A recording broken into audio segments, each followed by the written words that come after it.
Hello, my name is Travis Baylitz. The time is 3:05, July 26, 2014 on a Saturday. And I am schizophrenic.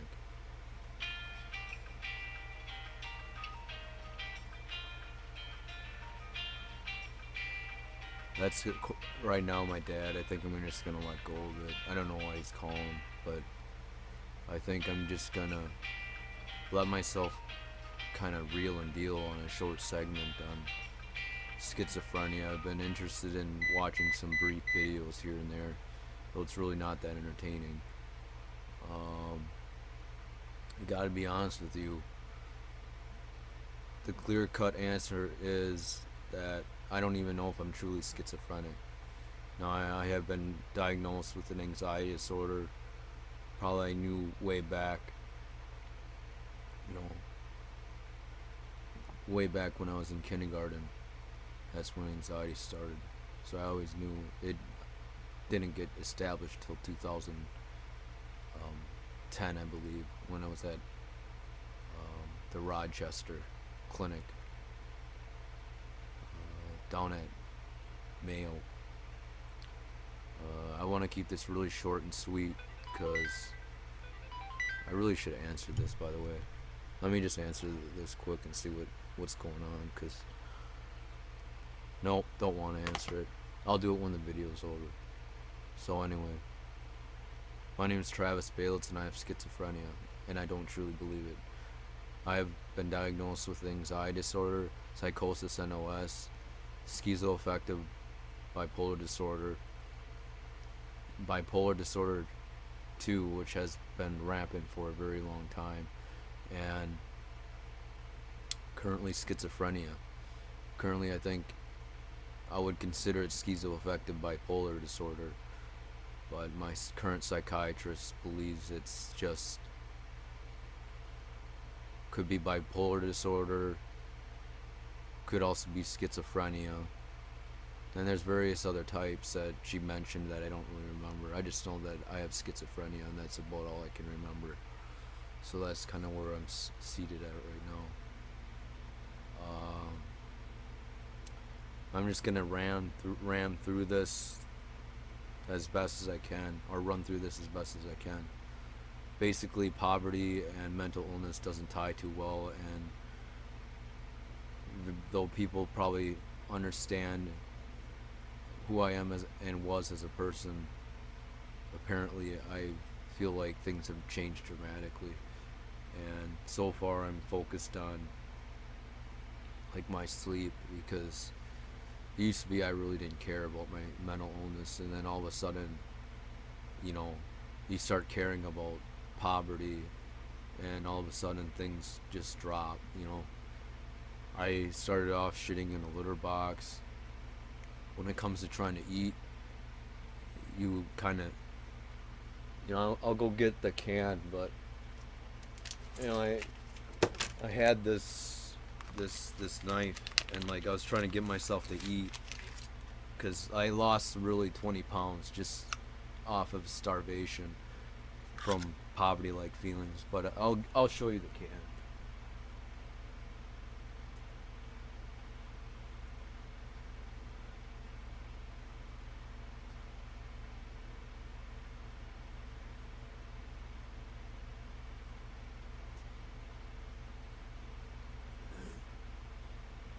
I think a lot of this revolves around the death of a family, the death of people that you care about, and that feeling just persists. And you can see here that these were all poked, and I individually suddenly got in there, kind of try to eat as basic as I could, and that's honestly where I started. Once I didn't want to repeat this habit again, because obviously it's got a hole at the bottom, so you know how crazy I was. I just stuck it up in the ceiling, and I put that on top there. But that was just one of my escapements of things. I collect these things, memorabilias, and I put them in a bathroom along with where the kitty litter goes right now, which I no longer use. But it used to be my brother has to hold my hand to get me there. I couldn't cut things. I couldn't. I could barely stab things. Um, it was pretty. It was pretty difficult, to be honest with you. So, long story short, I think that's not schizophrenia. That's just induced. It's just almost induced mental illness or whatever the heck you want to call it that causes strange behavior. Because obviously, when you're in a three-story house, it almost feels like you're in the world. And when you're in the world, you got like no other place to go but to have a piss bucket. You know, I something similar to this.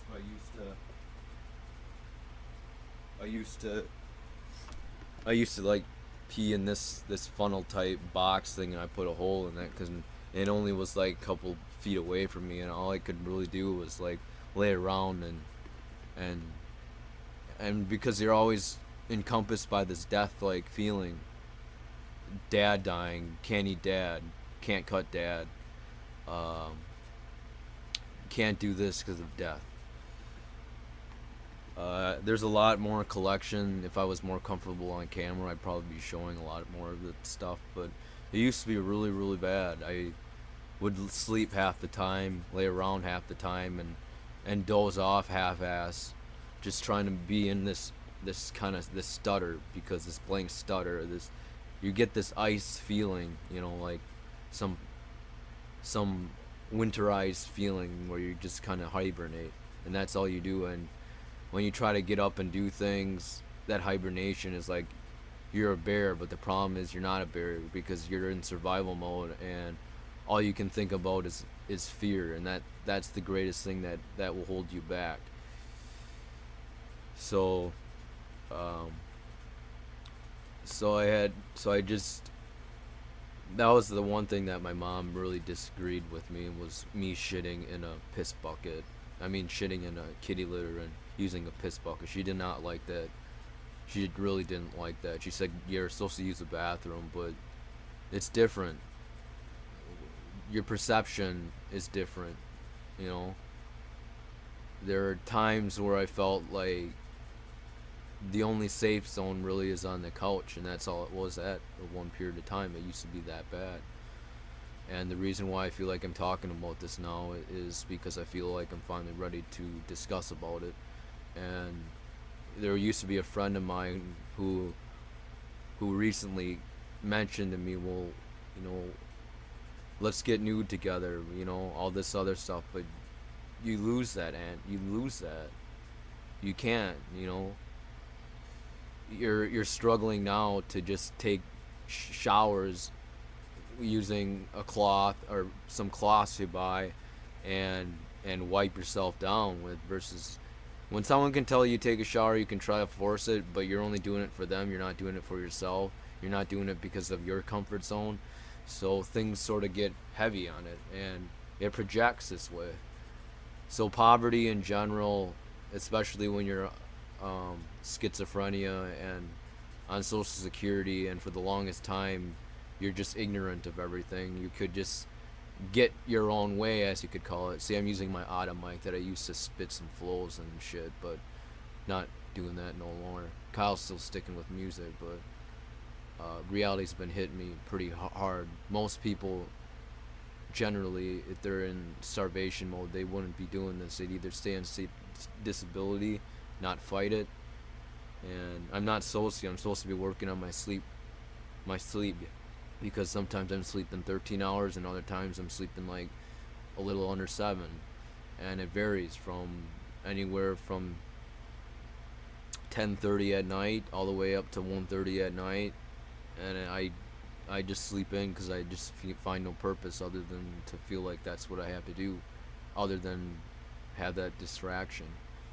So if you're scared of family, of them dying, and if you're scared of them suddenly, you know, something's happening to them, of course you want to lay down. It's like you're hiding, you know. It's like you're in such fear that why would does a bear live in a cave? Because a bear lives in a cave because that's where it's safe, you know. If it went out, it probably, I don't know who would attack it, but that that from my standpoint, that can really enclose you and increase your schizophrenia. I have disorganized thoughts, and that's about all I can tell you that I believe that it has some schizophrenic relationship. Shitting in a cat bucket and a kitty litter and pissing in a funnel isn't schizophrenia. It's fear of death.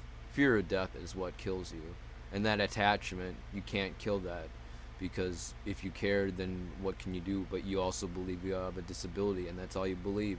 You have this certain feature that you believe. You believe the number one thing that you need to do and recognize is that there's an object, it's disabled, you cut ties with it. It's like a pair of twins, Kyle and I. You cut ties with it, and then you move on. And it's one of the hardest things that I've had to do, because my way of moving on isn't a sense of independence. It's a sense of attachment, hard and heavy. That's my form of attachment. It's kind of like a child bearing on a parent, but the problem is, that parent, it's like a parasite. Parasite is different from codependent, or it's different from the other factors of life. I can't remember them right now, but there's objects that live codependent.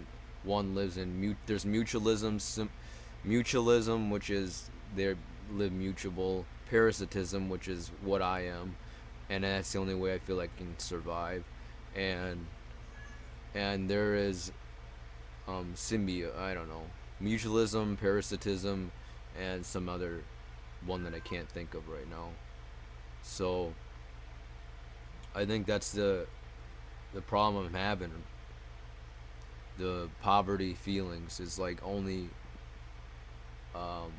unmutable when I'm by myself, and strictly speaking to a crowd of myself isn't really the best factor at it, but it has to be done. And why do people rather just sit down and just get up and just do something? Well, because I hold hard, heavy thoughts to all of this, and I know I'm schizophrenic. I know I have bipolar disorder too. I know I've been on disability since 2009, and for Social Security disability insurance and supplemental income, as well as Humana Care, which is helping me for drugs and stuff. I now know that. And all this ignorance, money, death, that lack of ignorance was actually what allowed me to thrive. But I can't thrive like that no more, because that's not realistic. So mentally speaking, things gone a strange path for me, and I find it really, really, really, really, really challenging. So that's why, from my own standpoint, I don't know how normal people do it, because obviously when I come to try doing it, I can't survive. I try to talk about my mental illness. I can't survive. I'm barely surviving paying my dad $390 for part of $100 premium, half of it, half a Corolla, and another $290 for half the 3-story house that I live on a less than a 2-acre plot, and cutting grass involved. I can get myself to feel self-worth is beyond, as I'm told, it's self-worth is are actually being rich is beyond just the dollar sign. I know that, but the dollar sign to me, which brings income, which can bring this and that for you, that's a whole different story, whole different ball game, I think. And I think that's the thing I either do. I either just lay around and I do nothing about it and I just take it, and I know that I'm miserable anyway, or I try to fight it and things are still miserable, and they're not really that much of a guarantee to make you feel any better about your situation other than work. So work. Why don't I work? Because I work with an arms work and I'm working with a therapist, and in order to get yourself to work, to feel good to an extent, you got to get their approval. and that approval is the only way you're ever going to get yourself to do something with your life, or else you're going to be a sitting waiting duck, because um, you know you don't trust yourself. You know you're disabled. What's in your thought? Disabled. What are you? You're disabled. Who are you? Who am I? I'm disabled. What is my name? Disability. If that's all that's in your thought and in your mind, then how are you going to get anywhere? You can't. So I think that's the reason why that disability sign sticks around everywhere, because even though I'm getting like 741 a month, including SSI and SSDI, 390 is now going for some check, and now for some products, because when you want to be independent, you need to be hygienically better. I don't want to lose my teeth, so like I bought some toothpaste, some shampoo, some bar of soap, and some sunflower seeds to keep things by for now, and some Dove deodorant stuff, and some wipes and hand wipes, and some vitamins to keep your supplements up if you need them. But honestly, I don't think I feel any better. I feel better when I just try not to think about it, and that's why I rather refrain from trying to do it this way. But it's hard to think about reality when you know this is your reality. So like one day, and when death comes, you're gonna face it, because dad's not there. So then what? You know, doesn't feel that great. Could try to save him, but with my attitude, how the hell is that gonna be something I want to save? I can barely save myself. There used to be times I would always break down around dad's girlfriend or mom. You know, she died, feeling like she died in the winter. That killed me, and now my disorganized thoughts are just getting in the way. And obviously, when I'm thinking just on my disorganized thoughts, I honestly feel better, because that way I'm not pushing against the system. Right now, I'm sort of pushing against the system here, because this is not my system to go online and bitch about myself. But because I had to work in my sleep, 7 to 13 hours is really not really working towards it, and I'm fighting it. So that's the thing. This little can means nothing, might be something to laugh at in the future, but now it's like the reality, because reality is a fucking hole. It kills you. That's it. It'll kill you. Reality will kill you. And that's my thought process, because that's where and how far it has gotten, to the point where I realize the reality will kill me, because it's going to kill me. The reason why Kyle is thriving and I'm not thriving is because I'm no longer a parasite. I'm comorbidly living mutually, which is really not mutually. It is more at a disagreement, but you gotta work through it, because there's not much of a choice, because the better choice is trusting your gut feelings and just going at it. You know, what would you do?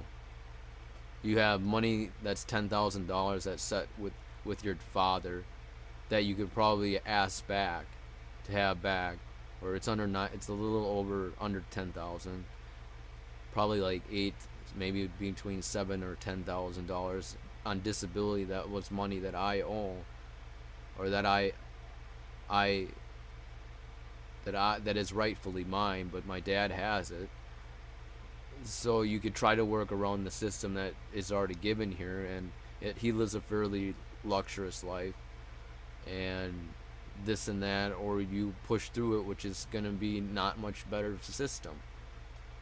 So you do know work is going to be it in the end, because when that money's there, it's not going to always be there, and in the end you're going to have to fight through it.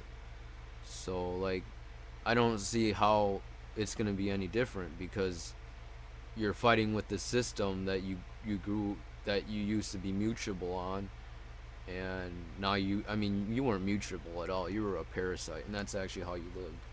You still continue to live. So maybe this video is less on my schizophrenia. It's just basically based on my thought processes right now.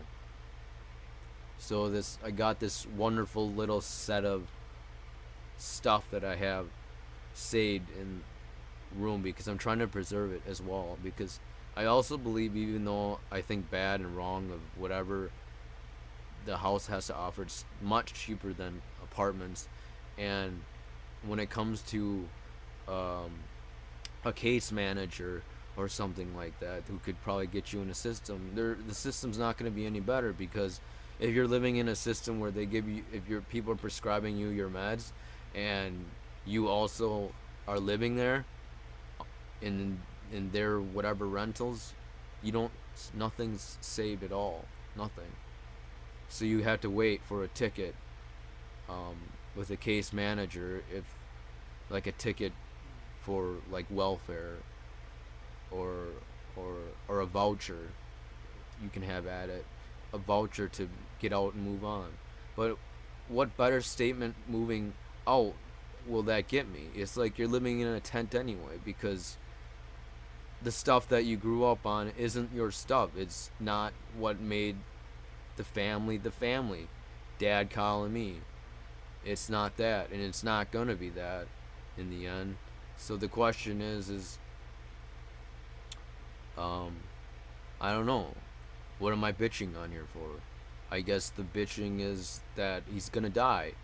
I guess the bitching is that he has some money left over, $250,000 in assets he's leaving over, but he's dying. He ain't gonna be here. So wouldn't you think the presence is gonna be something that's of mutual agreement? No, because then you got Jesus. I've been into Jesus lately because I guess that's the only thing that you can thrive on is hope in God and that belief system. Because in the way I talk, it sounds really muttered. I won't lie. The way I'm talking, it sounds really muttered because it's coming from my ass, which is basically I don't give a shit. I probably still live a fucked life. You know, I don't know how to describe it. I really don't know how to describe it.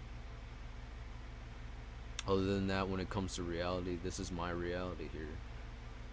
Sure, you can eat with Dad. Sure, you can eat with Kyle. But this is my reality. I'm gonna be picking shit just to feel like I can find my self-worth in eating food. And I used to gouge on a whole bunch of food. So mutualism, commensalism is where mutualism is where both parties have agreement. Commensalism is where one is thriving, the other one just doesn't really care. And parasitism is where one host is done. There's a host, and then you got the victim, and the victim's dying. And the victim of life is death. Or the victim of death is life. So that's probably enough. This is probably one long session, and that's probably good enough. I'm gonna call it good. Though I wish there was more things to talk about, but there's really not. Cause you think a job's the way out and your answer, but here you're held back because your sleep cycle's still not good either. So you had 5 jobs in 2013, and 3 of them you quit because sleep got in the way, and you end up in the ditch on one of them, and then you said screw it. So like, you know, most people don't bitch about their days. I do, in my head. Well, actually I don't. I don't think I bitch at all. It just goes this way. So I'm trying to fight it. Trying to just deal with the cat right now. David's cat right there. I guess it likes to stay close.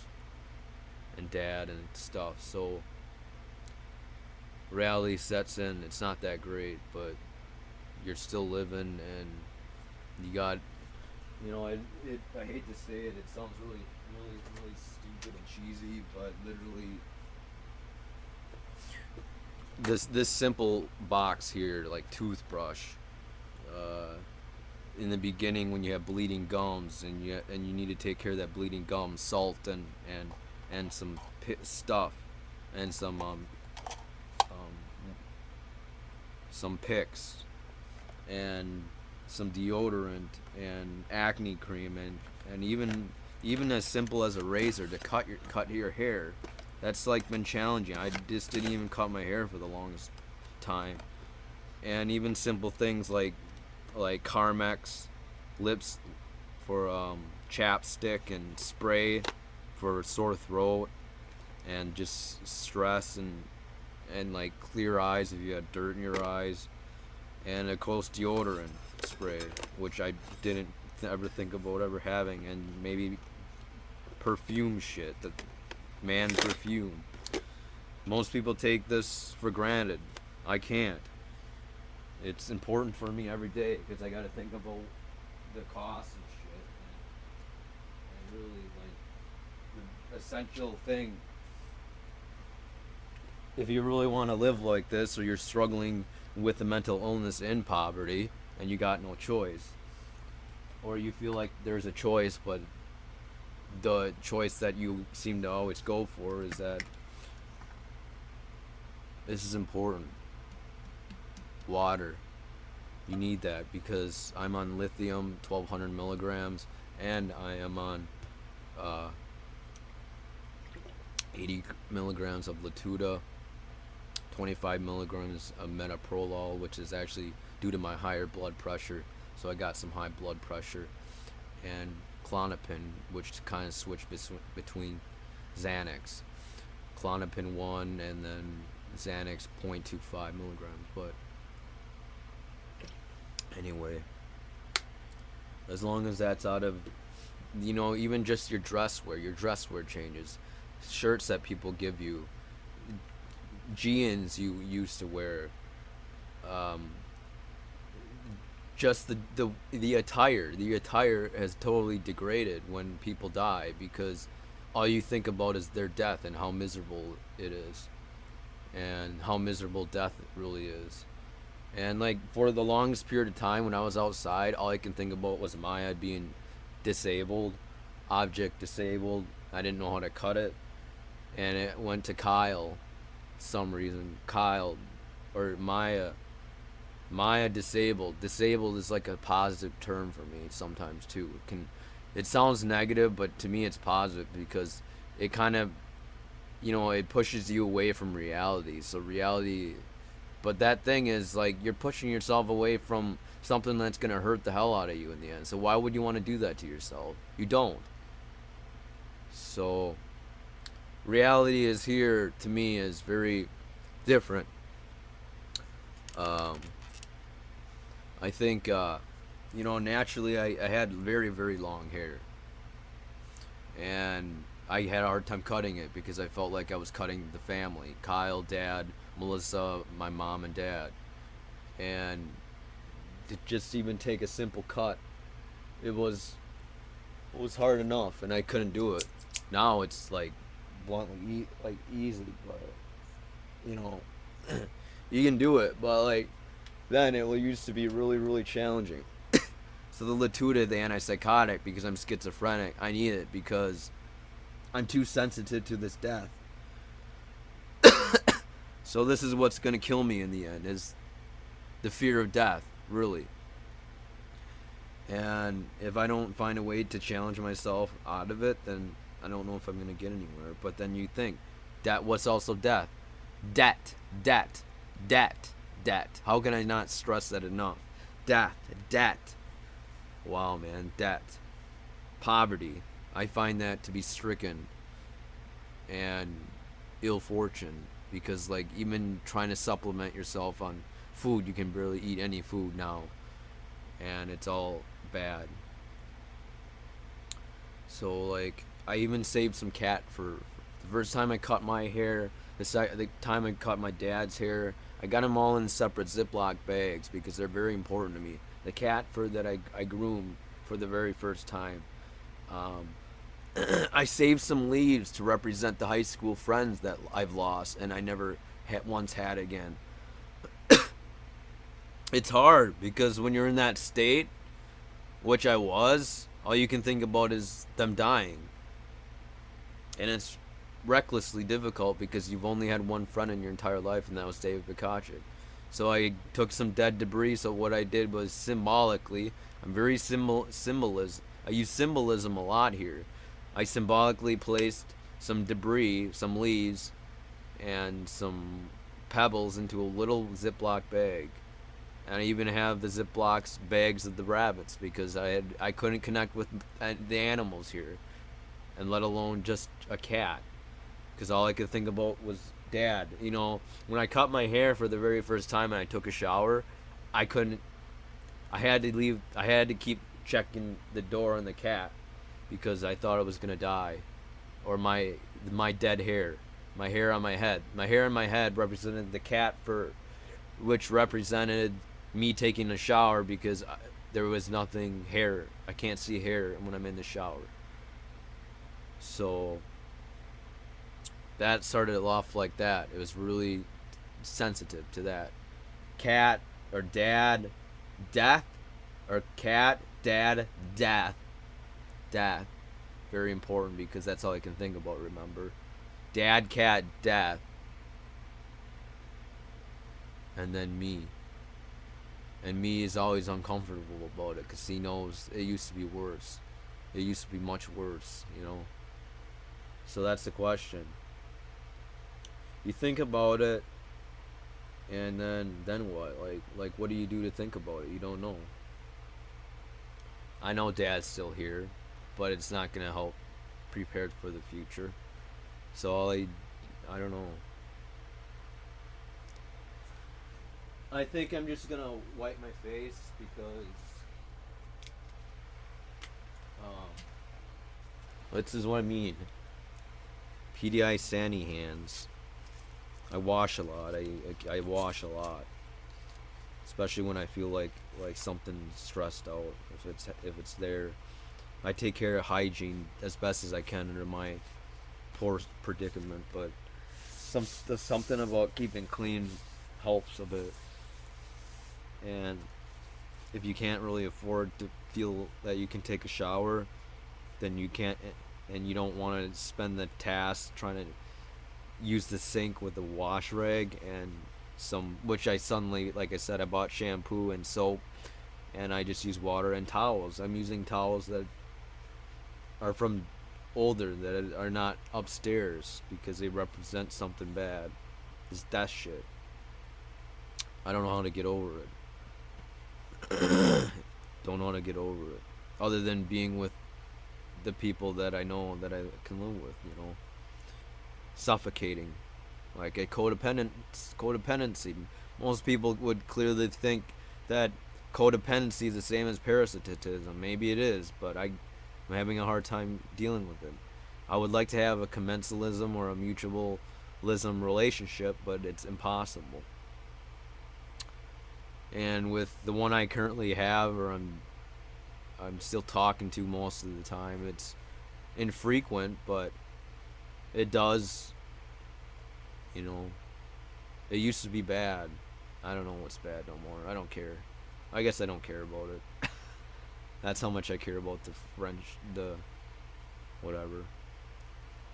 I think that's it. I don't know if anyone's gonna get anything from this, because it was just, that's the disorganization in my head. Disorganized thoughts. That's all I can relate to schizophrenia. Do I see or hear things? No. But I can tell you I was on 7 antipsychotics. Seroquel, Geodon, Risperdal, Invega, Abilify, Clozaril, and Zyprexa. And they all gave me either akathisia, somnolence, which is severe sleep retardation, and or somnolence is just extreme fatigue and tiredness. And dystonia, like couldn't move. I could barely get myself to move. Barely getting yourself to move is what's gonna haunt me the most, because I'm barely getting myself out to drive and shit. So that's actually what's bad. You're passing through all these death channels, and that's all you can think about.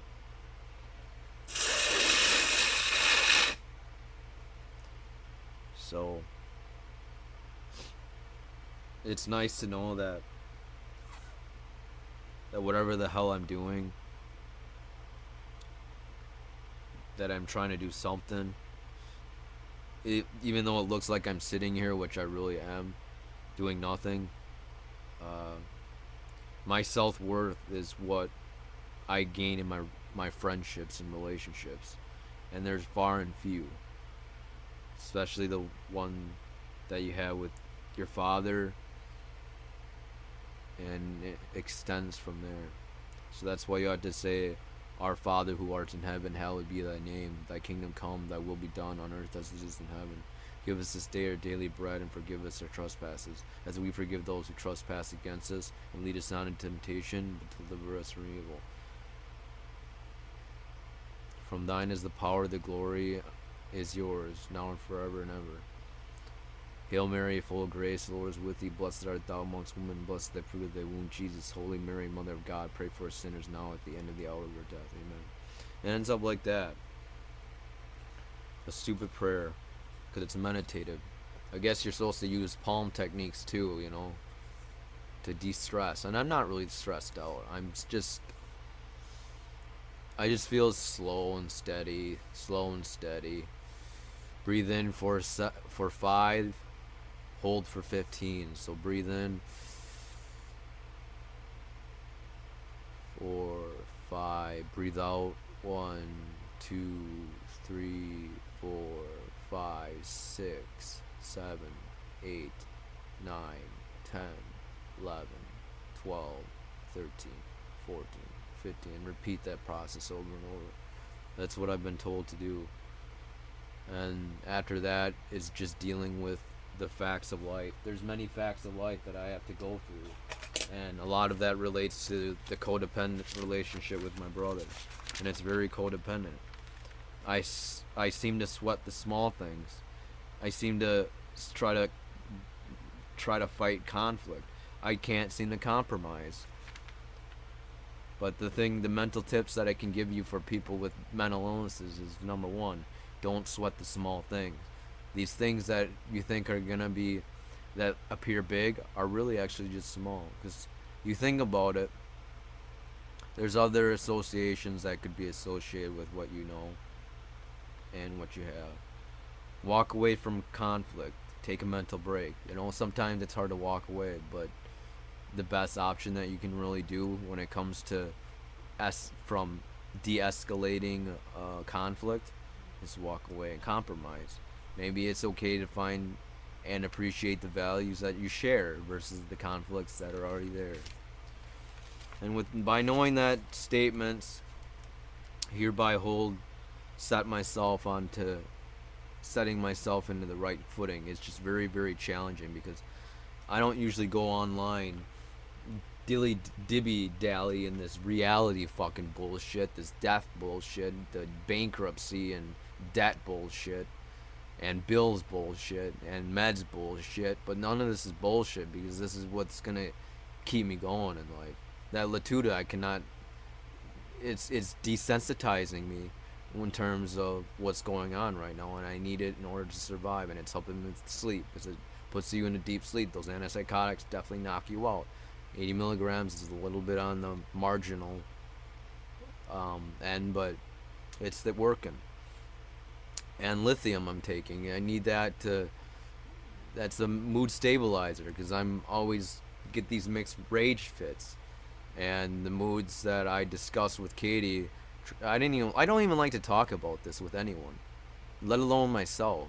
I didn't even want to talk to Katie about it, but at the same sense, that's what drove me to it, because your moods is everything for you. If you can't regulate them, if you're fucking yelling like this all the fucking time, is it really gonna help your fucking life? Especially at work, or you get those feelings? No. I don't know how that shit's gonna help. Or imagine where your sleep is unstable, and you're sleeping like the mania is keeping you awake, and you got depression, and that's keeping you too far asleep. Is that gonna help? No. How about the mixed moods where you feel upset? You feel like great one minute where you're saying hi, how you doing? And to the next one, I know you're fucking upset. Does that shit help? No. I don't know. See how that shit helps. And I see a dog here, but imagine that stuff. That doesn't. That's the imagination taking over. But my mixed moods are generally like that. I go out in a cooling environment, then I get into a stressful one, and I'm already fucking blunting my fucking goddamn mouth off in my head. So it's really kind of annoying. And once again, trying to get yourself to eat, that could be a big fucking...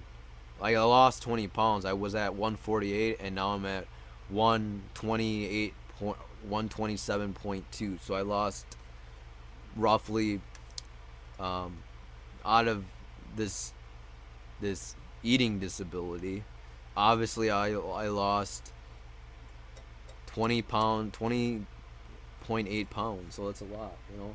And now I got to work on my sleep, because last 3 days I was up 13 hours, and the next day I was up 6 hours. 6 hours. Or I mean, I slept under 7 hours. So it's like, then you sleep 10 hours. So like, because your alarm didn't go off, it's like hard. Regulating sleep for a job, it's hard. I mean, regulating sleep just to get up, it's hard. I don't know how it is for a job, but when you had 5 fucking jobs that you had in 2013 and you're now reluctant because you realize you can't fucking hold them, then what? You drink. But by the way, staying hydrated is very important when you're on lithium, because it's a salt. And unlike Depakote, which has a different chemical background, as well as Lamictal. By the way, Lamictal can cause some bumps and irritations and shit, so beware. Stuff is not comforting, I don't think. And I think that's the biggest thing. It's hard to feel like you can get your mouth off the way you want it, because you got to deal with other people in the house stuff, and the only way out of it is just to do what you want, but you're not facing your problem. You're not, because you're only just the problem is that I'm sitting here idling while watching this fat ass cat probably wait for it, you know, to get a pulmonary embolism like Dad, where it just dies. That's what I'm waiting for, because I don't trust myself to be a nurse or a doctor, because I have a disability, because that's the only high quality that I fucking know of myself, is that I'm disabled. I have schizophrenia. I have bipolar disorder. Blah, blah, blah, and all that other bullshit. It's harder though when you think, because what's more important? Food? Well, you gotta eat, man. You know, like I said, my teeth were bad for a while. Bleeding. Didn't like that bleeding, and I had to fucking salt that. And like every day was just pain. So brushing your teeth was fucking a chore.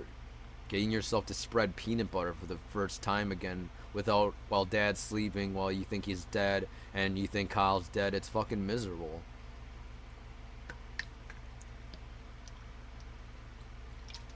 So I wish I could end it here, but I'm not sure if there's something else that I want to talk about that I can get off in one session. This is almost 43 minutes long, so I think we'll leave it at that. I think that's good enough for now. I'm gonna take off. Once again, it's probably 3:49, and I don't know what time I said earlier, but it's July 26th, 2014, on a beautiful Saturday afternoon. I should probably be doing something. Take care.